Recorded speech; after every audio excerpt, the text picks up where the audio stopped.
I do a lot of reading, and so anytime I'm probably reading 3 to 5 books, and typically it hasn't been updated in a while, but I keep a list of kind of some of my favorites on my website.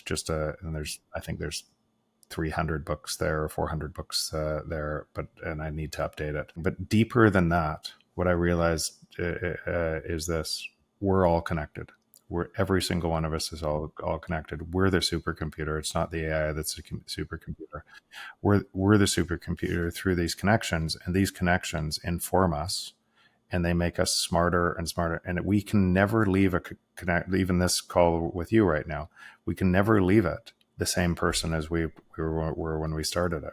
And all of these connections of every single person who ever touches our life, whether we know they touched our life or not, changes us, and that's who we become. And if you from there, what you start to see is the beauty and the love in everybody, and everybody is looking for the same thing. So I've categorized this in my brain, and we're all searching for love and belonging. It's why we do everything. Every single thing is in service of that. We tell ourselves a lie a lot of times that no, it's for this, right? But the reason why somebody wants to make more money is not to make more pieces of paper. It's to have enough things to do so their family loves them, or they're respected. Why am I on your podcast right now? To try to make impact on other people, to help them see. And if you go deeper on that, it is love and belonging, right? It's why does that matter to you? And so I'm not saying that's a bad thing, or it's a good, but a lot of times that very same thing can keep us trapped in our own system, because I use the victim analogy all the time, because it's easy. Everybody knows somebody who's a victim. They're a victim because they want somebody they're lacking that love and belonging. So they want people to come and come closer. And when those people find that relationship hard and they move further away, what I've realized to try to get people to come close. And from that, you have to go pretty simply. Love is all around them all the time. And they're the only one that doesn't know it. And they're pushing it away with all their might. And so if that's true for the victim, then a simple question out of that is, where are you the victim in your life? Because I would say these things are really easy, like crazy easy. Because when you see everyone else as a reflection of you and just their love and what they're really looking for, you get out of the nonsense of what kind of you see deeper and how we're all connected. And I don't know. So I've done a lot of work myself trying to understand why we do the things we do, and also to better myself in that process. Boy.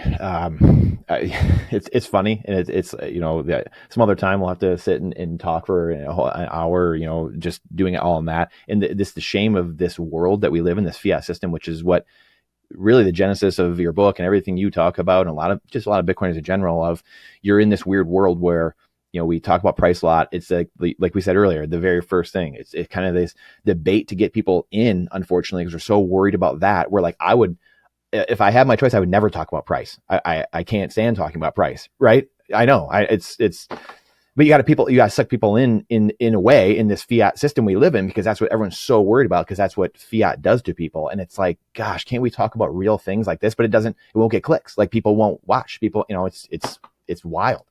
Yeah, but I don't know if I agree with that. So it might not get as many clicks because our attention is captured, right? Think about yourself slowing down in a car crash. Your attention is captured by the negative or something. So news just plays on grabbing your attention, and there's a lot of car crashes. And then how do you get seen more car crashes, right? Something crazier, because everybody talks about the crazy and the edge, and it's not what the world looks like. Like, go talk to your friends, get outside, go to the woods. That's not the world. Now, if you're living in that all the time, it will be a reflection back to you. It will look exactly like that, and you think the world looks like that. And the world, and when you realize that, is everybody's going through the world, describing the world as a mere reflection of their own beliefs. But now carry it to podcast. It doesn't matter if it gets clicks, because if you actually cared about a deeper level, if you touched one soul, one person, and in a deep and meaningful way that changed them, and then they never said it was you, and you didn't care if it was you, and they went on to touch millions of other people, is that better than having a whole bunch of clicks? Now, I would argue for, if you're arguing for, I can't make enough money doing that, right? And I need to do it. But then what you're saying is, I'm gonna sell more car crashes to get paid and keep the system going, and by doing so. So these are the incongruencies in our thinking that you really have to get to the bottom of, the why you do the things you do. And then once you realize why you're doing it, just do it and don't care. If you like that clip, then you definitely got to check out this next spicy clip. I think you're really going to like it. Come on, check it out. But if you want the full version, the full interview, check that out over here. Come on, do it. We'll see you in there.